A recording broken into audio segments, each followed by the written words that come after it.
Hello everyone, welcome back to my channel.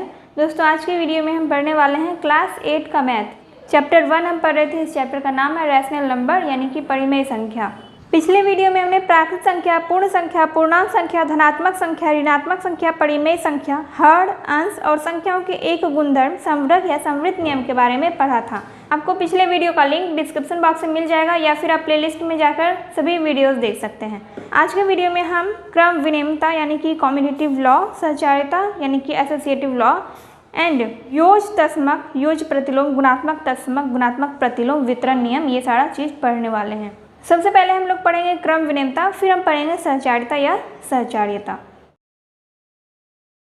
क्रम विनिमयता नियम में क्या होता है? a प्लस बी बराबर बी प्लस ए, यानी कि दो संख्या हम ले रहे हैं। ठीक है, दो संख्या हम कुछ भी ले रहे हैं, 1 प्लस 2 और 2 प्लस 1, ए बी और बी ए। मतलब की संख्या को अगर हम उल्टा करके जोड़ते हैं तो हमें ये देखना है कि वो किस में बराबर आ रहा है। जैसे कि 1 और 2 को जोड़ रहे हैं तो 3 और 2 और 1 को जोड़ने पर भी 3 आ रहा है, मतलब दोनों साइड बराबर आ रहा है। तो हम ऐसा कह सकते हैं कि क्रम विनिमयता पूर्ण संख्याओं में जोड़ के लिए सत्य है। क्रम विनिमयता नियम पूर्ण संख्याओं में जोड़ के लिए सत्य है। अब वैसे ही हमें आगे देखना है घटाव, गुणा और भाग में।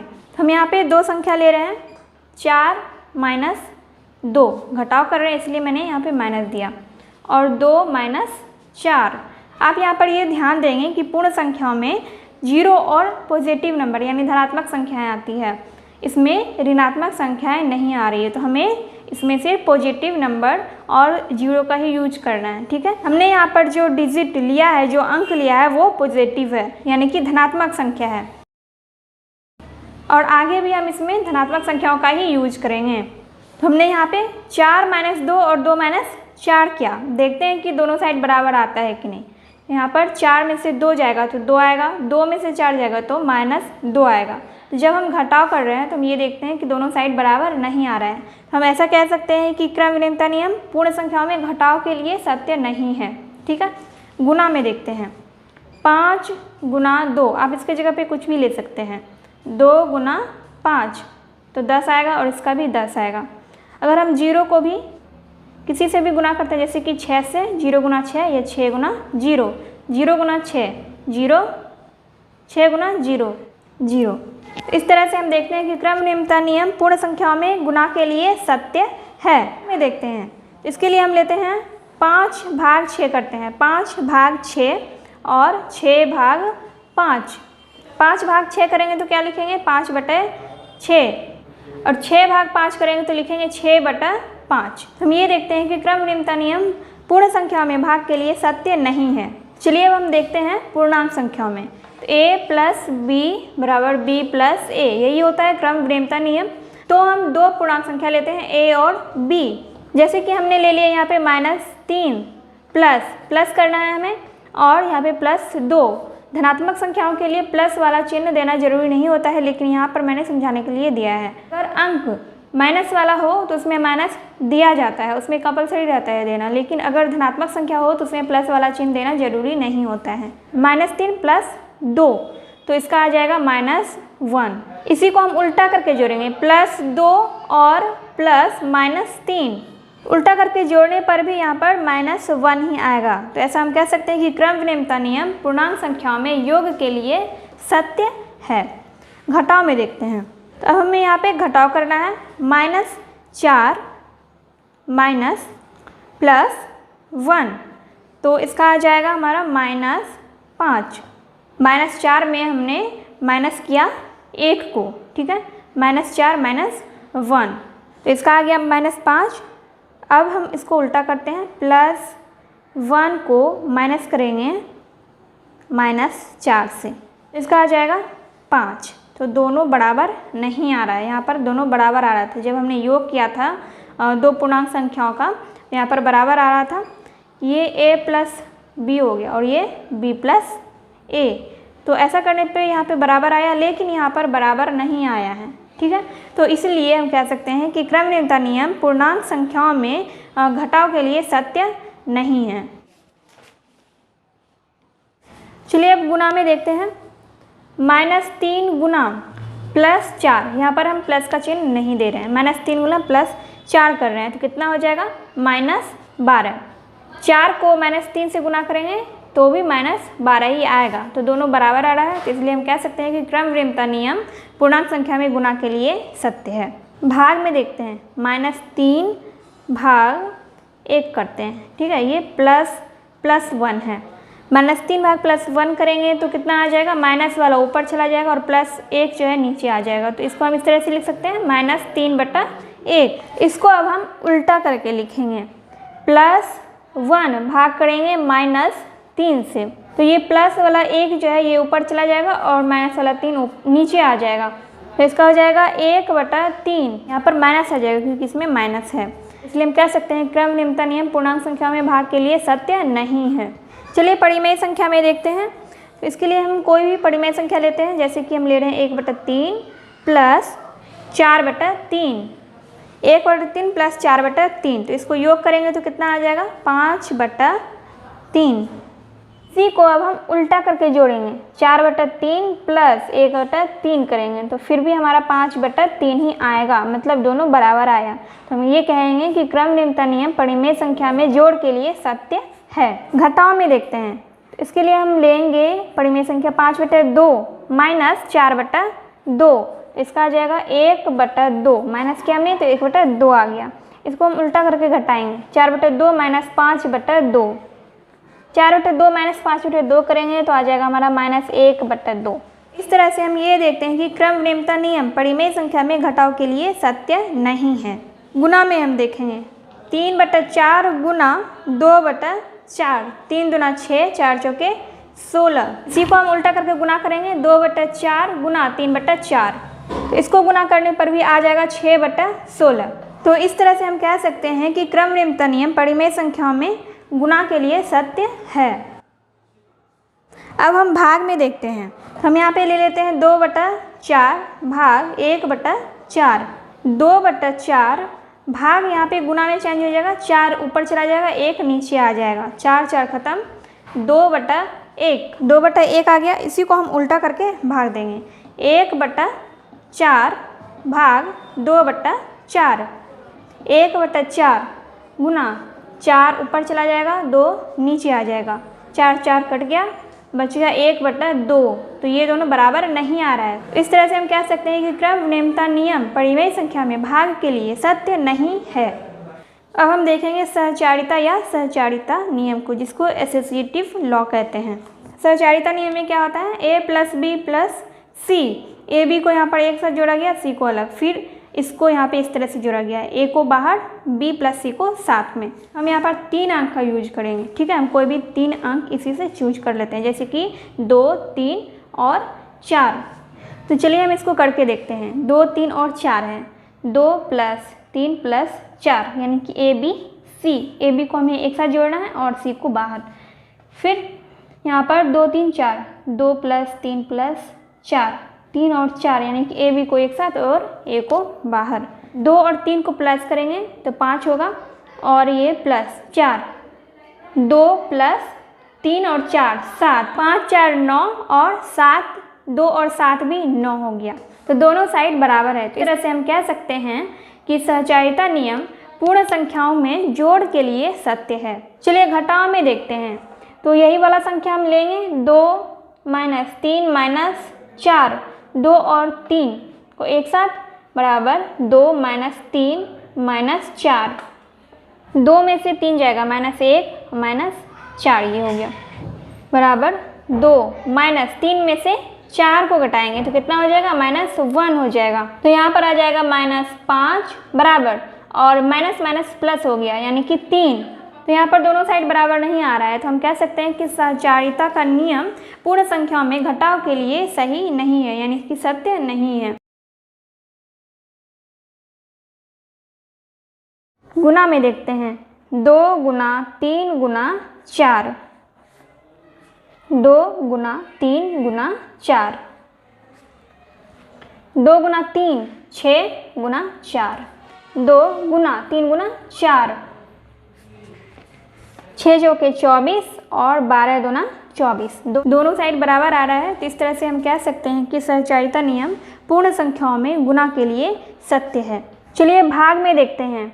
2 भाग 3 भाग 4 बराबर 2 भाग 3 भाग 4। 2 भाग 3 यानी कि 2/3 भाग 4। 2 भाग 3 भाग 4 यानी कि 3/4। 2/3 भाग है तो गुणा में चेंज होगा और 4 नीचे आ जाएगा और 1 ऊपर चला जाएगा। यहाँ पर कुछ नहीं है तो 1 है, तो 1 ऊपर जाएगा, 4 नीचे आ जाएगा।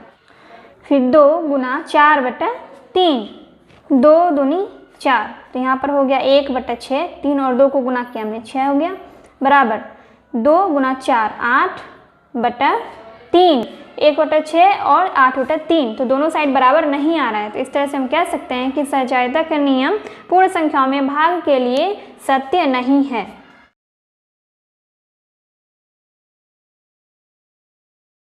पहले हम इसका प्रोसेस करते हैं। -1 प्लस -2, इसका हो जाएगा -3।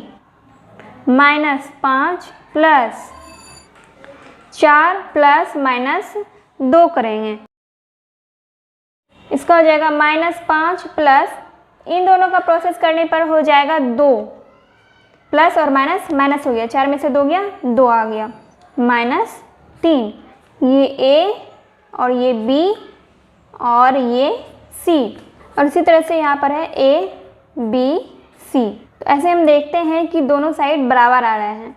हम कह सकते हैं कि सहचारिता का नियम पूर्णांक संख्याओं में जोड़ के लिए सत्य है। चलिए अब हम घटाव में देखते हैं। -4, दोनों को हम एक साथ लेंगे, माइनस करेंगे -2 से, ठीक है। -4 और -4 कितना हो गया, -9, और माइनस माइनस प्लस, और ये 2, इसका हो जाएगा -7, -5, -5 -4, -5 -4 -2, -5 -4, माइनस माइनस प्लस, और ये 2, तो -5 -4 और 2 6, तो -5 -6 बराबर -11। तो हम ये देख रहे हैं कि यहाँ पर दोनों बराबर नहीं आ रहा है। तो इस तरह से हम कह सकते हैं कि सहचारिता का नियम पूर्णांक संख्याओं में घटाव के लिए सत्य नहीं है। अब हम गुणा में देखेंगे, हम यहाँ पर लिखेंगे -5 गुना 4, -5 गुना 4 गुना -2, -5 गुना 4 कितना हो गया, -20 गुना -2 यानी कि 40 हो गया, +40, माइनस माइनस को गुना करेंगे कितना होगा, प्लस होगा, तो 20 दूना 40 हो गया। -5 गुना 4 गुना -2, -5 गुना 4 गुना 2 करेंगे, -8, 5 गुना 8 40, और माइनस माइनस प्लस यानी कि +40, तो दोनों बराबर आया है। तो इस तरह से हम कह सकते हैं कि सहचारिता का नियम पूर्णांक संख्या में गुणा के लिए सत्य है। अब हम भाग में देखते हैं, जैसे कि -5 भाग 2, और इसको भाग देंगे -3 से, ठीक है। तो इसको हम कैसे लिखेंगे, -5/2 गुना -3 है तो 1/-3 लिखेंगे, तो इसका आ जाएगा -5, -5 को 1 से गुना करेंगे -5 होगा, और 2 को -3 से गुना करेंगे तो -6 होगा, और ये माइनस माइनस कट जाएगा तो बचेगा 5/6। फिर यहाँ पर -5 भाग 2 भाग -3, यहाँ पर हम लिखेंगे -5 भाग 2/3 -3 बराबर -5 गुना -3 ऊपर जाएगा और 2 नीचे आ जाएगा, -5 और -3 गुना हो जाएगा, कितना हो जाएगा, -15/2, तो इसका आया 5/6 और इसका आया -15/2, तो दोनों बराबर नहीं आया है। हम कह सकते हैं कि सहचारिता का नियम पूर्णांक संख्याओं में भाग के लिए सत्य नहीं है। परिमेय संख्या में अब हम देखेंगे, परिमेय संख्या में हम कुछ भी ले सकते हैं, बटा वाली संख्या, भिन्न वाली संख्या। तो हम यहाँ पर ले रहे हैं 1/2 जोड़ 4/2, तो यहाँ पर हो जाएगा 5/2। सर यहाँ पर हमें प्लस भी करना है, ठीक है, 3/2 ले लेते हैं। तो पहले हमें ए बी को जोड़ना होता है, उसके बाद हम सी को जोड़ते हैं। इन दोनों को हमने जोड़ा तो 5/2 आया, और इसमें हम प्लस करेंगे 3/2, तो कितना आ जाएगा 5 और 3 8/2। फिर इसी को हम दूसरे तरफ से जोड़ेंगे, 1/2 प्लस 4/2 प्लस 3/2। अब इस दोनों को हम साथ में जोड़ेंगे, तो लिखेंगे 1/2 और 4 और 3 कितना हो गया 7/2, यानी कि 8/2 हो गया। तो यहाँ पर हम देख रहे हैं कि यहाँ पर दोनों बराबर आया है, यहाँ पर भी 8/2 आया और यहाँ पर भी 8/2 आया। तो इस तरह से हम कह सकते हैं कि सहचारिता का नियम परिमेय संख्या में जोड़ के लिए सत्य है। 4/2 माइनस 3/2 माइनस 1/2। पहले हमें इस दोनों को घटाना है, फिर इसी तरह से हम लिखते हैं यहाँ पे 4/2 माइनस 3/2 माइनस 1/2। यहाँ पर हमें पहले इस दोनों को घटाना है।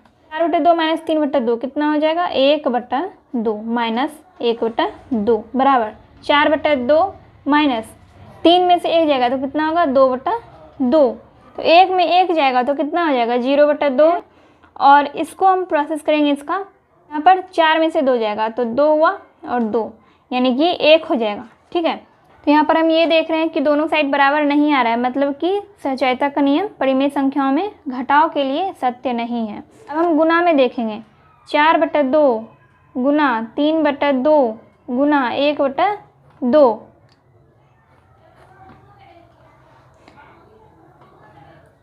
4/2 गुना 3/2 गुना 1/2, इस दोनों को गुना करना है। मतलब पहले ए बी को गुना करते हैं और सी को बाद में करते हैं, फिर ए को अलग से करते हैं, फिर बी और सी को साथ में करते हैं, ठीक है। तो इसको गुना करेंगे तो कितना होगा 4 तिया 12/4, ठीक है, गुना 1/2 बराबर 4/2 गुना 3 गुना 1 3 2 गुना 4, 12/8 और 12/8 दोनों साइड बराबर आ रहा है, यानी कि सहचारिता का नियम परिमेय संख्या में गुना के लिए सत्य है। अब हम भाग में देखेंगे, 4/2 भाग 3/2 भाग 1/2। इस दोनों को पहले साथ में करना है, फिर 4/2 भाग 3/2 भाग 1/2, इस दोनों को साथ में करना है। इसको हम कैसे लिखेंगे, 4/2 गुना 2 ऊपर जाएगा 3 नीचे आ जाएगा भाग 1/2, 2 2 कट जाएगा, बच गया 4/3 भाग 1/2। फिर इसको करेंगे 4/2 भाग 3/2, 2 ऊपर जाएगा 1 नीचे आ जाएगा, 2 2 कट जाएगा, और यहाँ पर बच गया 4/2 भाग 3/1। इसको हम कैसे लिखेंगे, 4/3, 4/3 भाग है तो गुना में, और 2 ऊपर जाएगा 1 नीचे आ जाएगा, फिर 4/2 भाग है तो गुना का चिन्ह हो जाएगा, 1 ऊपर जाएगा और 3 नीचे आ जाएगा, 4 दूना 8 और 3 एकम 3, 4 एकम 4, 2 तिया 6, 8/3 और 4/6 आया, मतलब दोनों अलग अलग आया है। तो हम इस तरह से कह सकते हैं कि सहचारिता का नियम परिमेय संख्याओं में भाग के लिए सत्य नहीं है। अब हम पढ़ेंगे योज तत्समक। यहाँ पर योज तत्समक का डेफिनेशन यानी कि परिभाषा दिया गया है, इसको हम इंग्लिश में एडिटिव आइडेंटिटी कहते हैं। योज तत्समक क्या होता है, जब किसी परिमेय संख्या में शून्य जोड़ा जाता है तो योगफल फिर से वही संख्या प्राप्त होता है, अतः सभी संख्याओं के लिए शून्य एक योज तत्समक है। जैसे कि मान लीजिए 2 + 0, 2 + 0 करेंगे तो कितना होगा 2 होगा, -2 + 0 करेंगे तो कितना होगा -2 होगा, 4 + 0 करेंगे तो कितना होगा 4 होगा, 0 + 4 करेंगे तो कितना होगा 4 होगा, या फिर हम x + 0 करेंगे तो कितना होगा x होगा, y + 0 करेंगे तो कितना होगा y होगा। यहाँ पर क्या हो रहा है, जब हम किसी संख्या में 0 को ऐड कर रहे हैं तो जोड़ने पर वही संख्या आ रहा है। ठीक है, तो यही चीज़ यहाँ पर बोला गया है, जब किसी परिमेय संख्या में शून्य जोड़ा जाता है तो योगफल फिर से वही संख्या प्राप्त होता है। जब किसी संख्या में शून्य जोड़ा जाता है तो योगफल वही संख्या प्राप्त होता है। ठीक है, जिस संख्या में हम 0 जोड़ते हैं योग करने पर वो उतना ही आता है। 2 में हमने 0 ऐड किया तो 2 ही आया, -2 में हमने 0 ऐड किया तो -2 आया। तो अतः सभी संख्याओं के लिए शून्य एक योज्य तत्समक है। आगे देखते हैं योज्य प्रतिलोम, इसको हम इंग्लिश में कहते हैं एडिटिव इनवर्स। जब दो संख्याओं का योग शून्य हो तो वे दोनों संख्याएं एक दूसरे के योज्य प्रतिलोम कहलाती है। मान लीजिए कि 2 है तो इसका योज्य प्रतिलोम पूछेगा आपसे कि इसका योज्य प्रतिलोम क्या है। इसका योज्य प्रतिलोम हो जाएगा -2। कैसे होगा? 2 में अगर हम -2 करते हैं, 2 -2 कर दें, 2 में हम -2 को जोड़ेंगे। ठीक है, 2 में -2 को जोड़ेंगे तो कितना होगा? 0 होगा। वैसे ही अगर हम 3 + -3 करेंगे तो कितना हो जाएगा? 0 होगा। यही चीज़ यहाँ पर कह रहा है कि जब दो संख्याओं का योग शून्य हो तो वे दोनों संख्या एक दूसरे का योज्य प्रतिलोम कहलाती है। मान लीजिए कि -3 है तो इसका योज्य प्रतिलोम हो जाएगा +3। ठीक है, क्योंकि इसका भी योग 0 होगा। 4 है तो इसका योज्य प्रतिलोम हो जाएगा -4। -4 है तो इसका योज्य प्रतिलोम हो जाएगा 4। 6 है तो इसका योज्य प्रतिलोम हो जाएगा -6। -6 है तो इसका योज्य प्रतिलोम हो जाएगा 6। तो यही होता है योज्य प्रतिलोम। अब हम गुणात्मक तत्समक के बारे में पढ़ेंगे, जिसको इंग्लिश में कहते हैं मल्टीप्लिकेटिव आइडेंटिटी। जब किसी संख्या में 1 से गुना किया जाता है तो गुणनफल फिर से वही प्राप्त होता है। अतः सभी संख्याओं के लिए एक गुणात्मक तत्समक है। सिंपल सी बात है, किसी भी संख्या को हम 1 से गुना करेंगे तो उतना ही आएगा। ठीक है, तो सभी संख्याओं के लिए, किसी भी संख्या के लिए एक क्या है? योज्य तत्समक है।